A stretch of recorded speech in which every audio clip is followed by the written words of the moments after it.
Dust devils danced across the parched earth, mocking the smoke that billowed black against the bruised sky. Cole spurred his horse, roan, onward, the acrid tang of kerosene burning the back of his throat. He'd smelled this before, too many times. This wasn't range fire. This was deliberate. He crested the ridge, and the scene below clawed at him. What had been a small Lakota village was now a smoldering ruin. Teepees collapsed like broken ribs, their painted hides charred and ripped. The air hummed with a silence more terrifying than screams. He dismounted, roan's hooves kicking up ash. He moved slow, a ghost in his own right, rifle held loose but ready. He checked each burned-out dwelling, a knot tightening in his gut with every empty space. Then, a whimper. Behind a toppled wagon half hidden in the shadows, he saw her. A girl, no more than 20 summers, her eyes wide and dark, with a fear that mirrored his own. Maya. He knew her name, only from the few times he'd seen her trading in town. Her face was streaked with soot, her hands trembling. He knelt, offering a hand. "They're gone," he said, his voice raspy from disuse. "All of them?" She flinched, drawing back. He didn't push. He just waited, the silence stretching between them like a taut wire. He understood that fear. He'd felt it himself, a long time ago. And he knew with a certainty that settled deep in his bones, he couldn't leave her here to face it alone. He couldn't let the fire claim another life. He stood, holstering his rifle. "Come on," he said, his gaze steady. "I'm getting you out of here." He reached down, and after a long moment, she took it. Her hand was small and cold in his. The ride to Ghost Ranch was silent, punctuated only by the creak of saddle leather and the whisper of the wind through the high grass. Maya sat stiffly behind him, her body tense, her eyes scanning the horizon, as if expecting the riders to reappear at any moment. Cole didn't speak, didn't offer platitudes or false comfort. He knew words were useless against the kind of terror he saw etched on her face. Ghost Ranch wasn't much to look at. A weathered cabin clung to the side of a rocky outcrop, its log walls grayed by sun and wind. A ramshackle corral held a few horses, their heads hanging low. The whole place seemed to exhale a sigh of loneliness, a testament to the hardscrabble life carved out of this unforgiving land. It was a place haunted by its own ghosts, a place Cole had built to escape the echoes of his past. Now, it would have to serve as a sanctuary for them both. He helped her dismount, his touch light on her arm. "There's food inside," he said, gesturing towards the cabin. "And a bed. Rest." He left her then, retreating to the barn to tend to Rowan, giving her the space she needed to find her bearings in this strange new place. He could feel her eyes on his back, watching, wary. He knew it would take time for her to trust, if she ever would. But he was patient. He had learned patience the hard way, etched into his very bones by loss and silence. Cole busied himself with the evening chores, the rhythmic clang of the hammer against the anvil, a steady counterpoint to the unsettling quiet that clung to Maya. He could feel her presence, a silent shadow flitting around the edges of his awareness. He'd see her watching him from the cabin window, her dark eyes like pools, reflecting a fear he knew all too well. He tightened the shoe on Roan, the familiar task grounding him. It had been years since he'd felt responsible for anyone other than himself. Years since the sickness took Sarah and little Lily, leaving him hollowed out and adrift. He'd buried them both beneath the cottonwood, down by the creek. The silence that followed their absence, a weight he carried still. Sometimes when he looked at Maya, he saw a flicker of Lily in her eyes, the same wide-eyed innocence, the same fragile hope. It was a dangerous thing, this feeling, this stirring of a protective instinct he thought long dead. He knew the West was no place for sentiment, no place for attachments. But he couldn't deny the pull, the quiet whisper in his soul, urging him to shield her from the storm. He just hoped he was strong enough to keep her safe, in a world that seemed determined to break them both. Days bled into weeks, marked only by the rising and setting sun, the slow, steady rhythm of ranch life. Maya remained mostly silent, a wraith drifting through the cabin and across the dusty yard. But Cole saw changes, small shifts in her demeanor that spoke louder than any words. She started venturing further from the cabin, drawn to the horses, her hand outstretched tentatively towards Roan's velvety nose. He watched her, a silent guardian from the barn door, his heart easing a fraction with each small act of bravery. One evening, he found her by the creek, tracing patterns in the dirt with a stick. He sat beside her, not touching, not speaking. He picked up a smooth gray stone and handed it to her. She looked at it, then at him, her brow furrowed in confusion. He pointed to himself, then said, "Cole." He pointed to her. She hesitated, then whispered, "Maya." He smiled, a rare sight that crinkled the corners of his eyes. "Maya," he repeated, the sound of her name on his tongue, a foreign but pleasant sensation. He began teaching her simple words, pointing to objects, repeating their names slowly and clearly. "Horse," he'd say, gesturing to Rowan. "Sun. Water." She mimicked him, her voice a soft murmur at first, gaining strength with each repetition. He showed her how to tend the chickens, how to gather eggs, how to milk the cow. He taught her how to handle a rifle, not with aggression, but with respect and caution. He watched her learn, her dark eyes shining with a newfound spark, the fear slowly receding, replaced by a fragile hope. The vast, silent plains, once a symbol of her isolation, now seemed to echo their growing connection, a testament to the enduring power of shared hardship and unspoken understanding.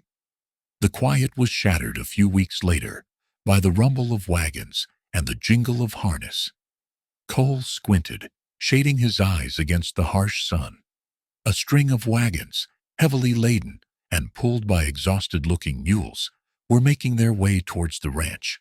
Prospectors.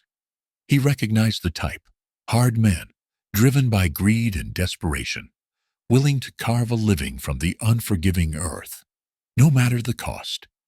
As the wagons drew closer, Cole recognized the leader, Silas, the man who'd led the riders that day, the man whose eyes held a coldness that chilled him to the bone. Silas dismounted, his gaze sweeping over the ranch, lingering on Maya, who stood frozen by the cabin door. A flicker of recognition, followed by a predatory gleam, crossed his face. "Well, well," Silas drawled, his voice raspy from dust and whiskey. "Look what we have here. A little oasis in this God-forsaken land, and a pretty little flower to tend it." He spat a stream of tobacco juice onto the parched earth. "We're thirsty, rancher, and these mules are about done in. We need water, supplies, and we ain't got much to offer in return." His eyes narrowed, fixing on Maya. "Unless—" Cole's jaw tightened, the only outward sign of the storm brewing inside him. Silas's eyes raked over Maya again, and Cole stepped forward, blocking his view. "Water's free," he said, his voice flat, devoid of any warmth. "But supplies ain't, and we ain't got much to spare." Silas chuckled, a dry, humorless sound. "Don't play coy with me, rancher. I know you're sitting on more than just water and beans. Heard whispers, see, about rich veins running through these hills, and about your connections." He leaned closer, his breath reeking of stale whiskey and tobacco. "Heard tell you used to ride with some interesting folks. Lakota, wasn't it? Gold talks, rancher. and I'm willing to make it worth your while for a little information. Locations, numbers. Cole stared him down, his gaze unwavering. I don't know what you're talking about.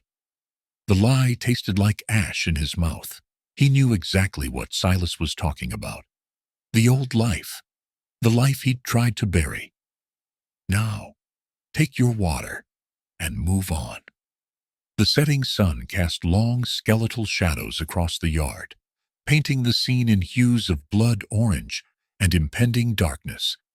He knew this wasn't over. Protecting Maya meant more than just denying Silas water. It meant facing a past he desperately wanted to forget, and a future that suddenly felt fraught with danger. The night descended, thick and heavy, punctuated by the mournful cry of a distant coyote. Inside the small cabin, Maya thrashed in her sleep, a strangled sob escaping her lips. Cole, lying beside her on the narrow cot, watched the torment play across her face. Her eyes darted beneath closed lids, her brow furrowed in a silent scream. Suddenly, she bolted upright, her eyes wide with terror, a single word ripped from her throat. Fire! Cole gathered her close, his strong arms enveloping her trembling form. It's all right, Maya. It's just a dream. You're safe now. He spoke softly, his voice a low rumble that seemed to vibrate through her bones. He held her until her shivering subsided, her breathing slowly returning to normal.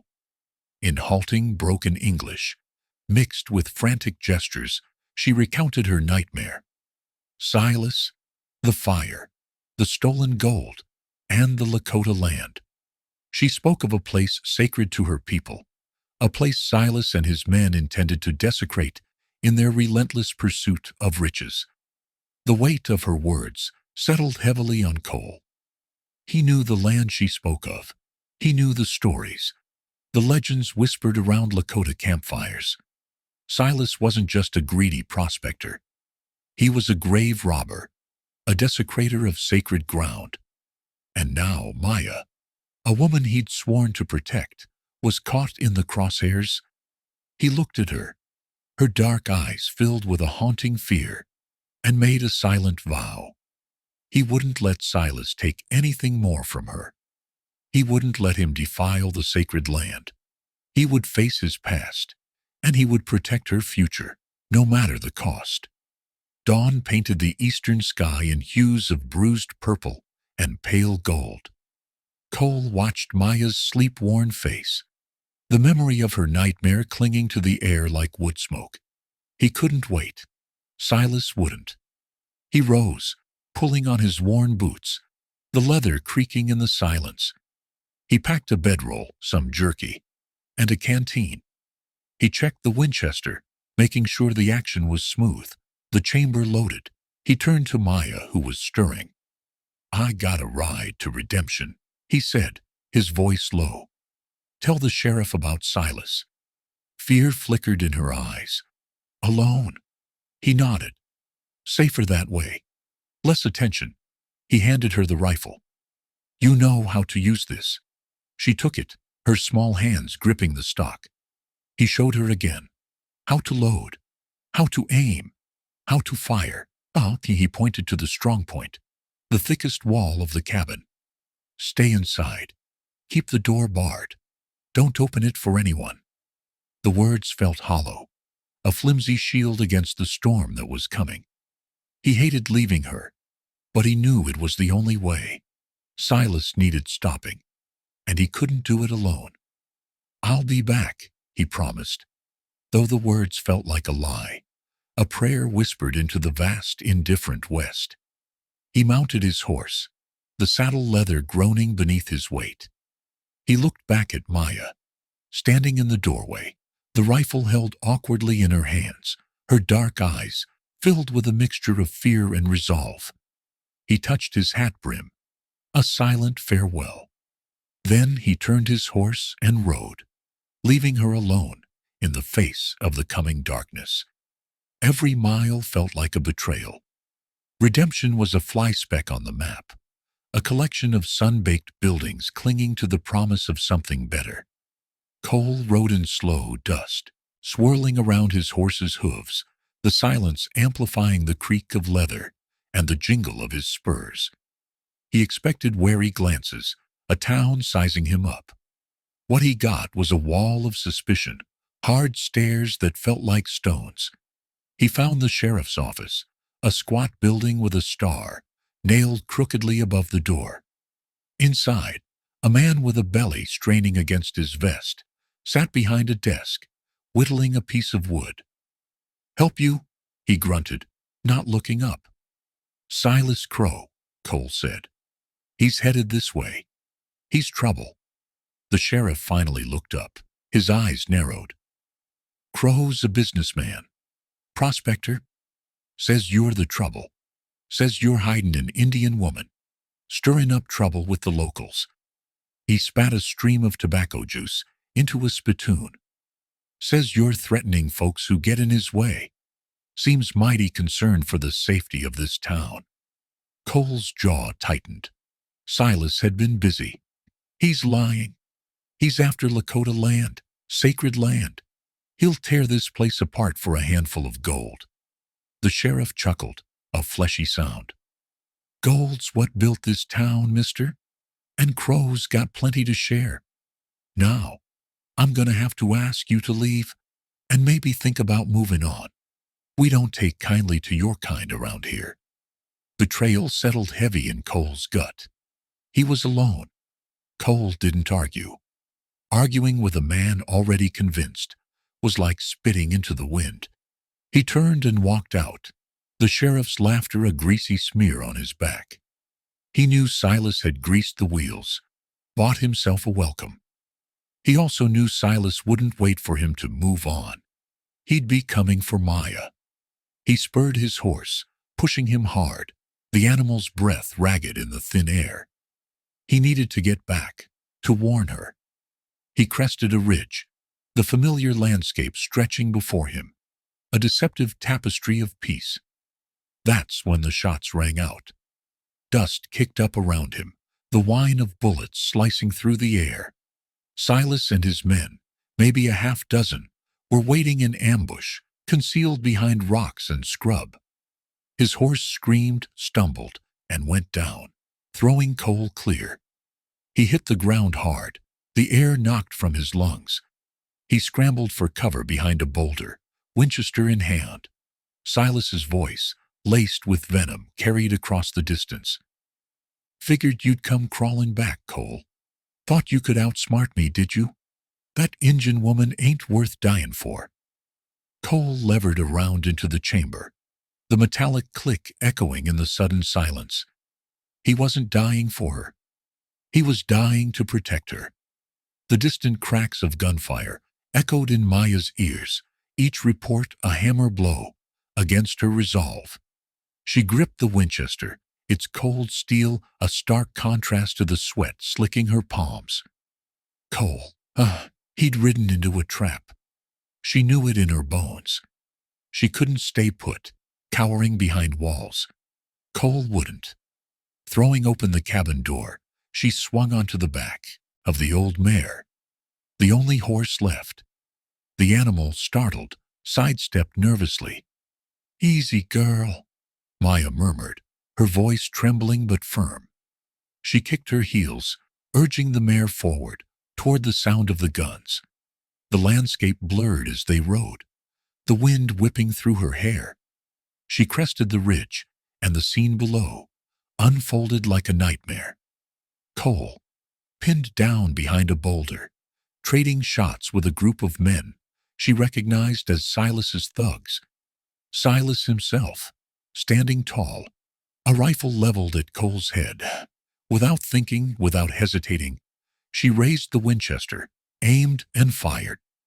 The shot rang out, a defiant roar in the vast emptiness. Silas staggered, clutching his chest, his face contorted in disbelief and rage.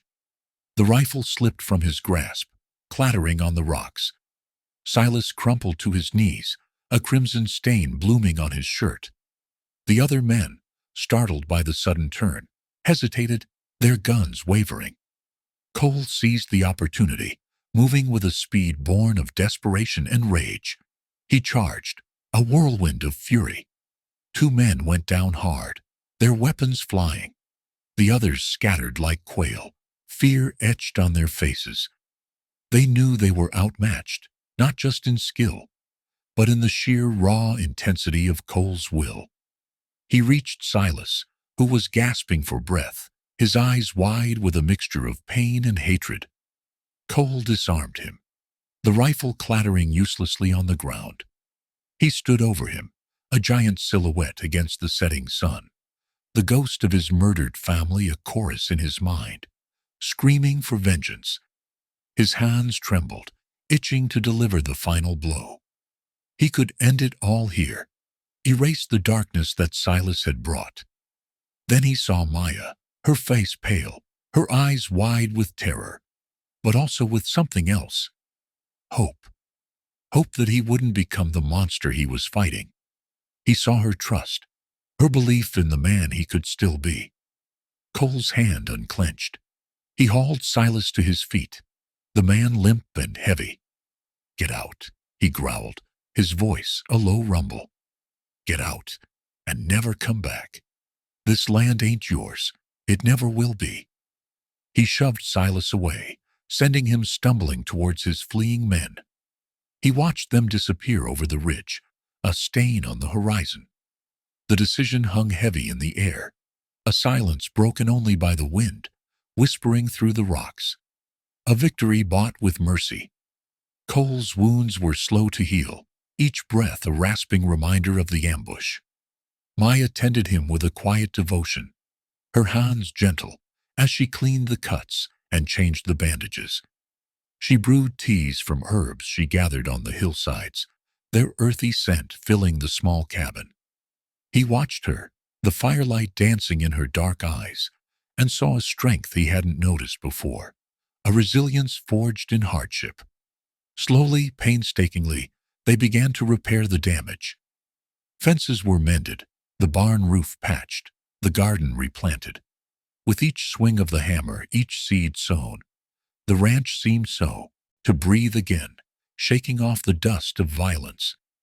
Maya, emboldened by Cole's presence, began to speak more freely, sharing stories of her people, the traditions that had been passed down through generations. She spoke of her own lost family, her voice soft, with a grief that still lingered. The ranch, once a symbol of isolation, was becoming a haven, a place where wounds could heal and new roots could take hold, a place where the ghosts of the past might finally find some rest. The first riders appeared as shadows on the horizon, their forms indistinct against the fading light. Maya recognized the way they sat their horses, the quiet dignity in their posture. Lakota. Survivors. She nudged Cole, pointing towards the approaching figures. He watched them, his expression unreadable. He'd seen enough death, enough bloodshed, to last a lifetime. But in his eyes, Maya saw something shift, a softening. He knew what it was to lose everything. As the riders drew closer, their faces came into focus, weary, haunted, but resolute. Maya stepped forward, calling out a greeting in Lakota. A woman, her face etched with sorrow, responded, her voice barely a whisper. They were the remnants of a village, scattered after the massacre, wandering in search of safety. Cole stepped beside Maya, his presence a silent reassurance. He didn't speak their language, but his outstretched hand, the offer of food and shelter, transcended words. He led them to the barn, its hayloft a temporary refuge. That night, around a small fire, Maya translated. Their stories were filled with horror and loss, but also with an enduring spirit, a refusal to be broken. The ranch, once a place of solitude, was now a sanctuary, a haven for the displaced and the wounded, a new beginning, born from ashes. The dawn arrived, a slow bleed of color across the vast canvas of the plains. Maya stood beside Cole, her silhouette sharp against the fiery horizon. The Lakota refugees were stirring in the barn, their muffled voices a low hum against the awakening landscape. Cole watched the sunrise, his face etched with the lines of a life lived hard, his eyes reflecting the shifting hues of the sky. The West remained a brutal mistress, unforgiving and unpredictable, but something had shifted in its vast indifference, a ripple of kindness, a small defiance against the prevailing winds of cruelty. He knew their journey was far from over. Silas and his men were still out there, a festering wound on the land, and the Lakota faced a future fraught with uncertainty. But in Maya's presence, in the shared burden of their pasts, he found a measure of peace, a quiet strength he hadn't known he possessed, a testament to the enduring power of human connection, a fragile bloom in the harsh desert of the soul. The land remembered the bloodshed, the broken promises, the stolen lives, but it also remembered the acts of courage, the silent gestures of compassion, and the future, like the sunrise itself, remained unwritten, a blank page waiting to be filled.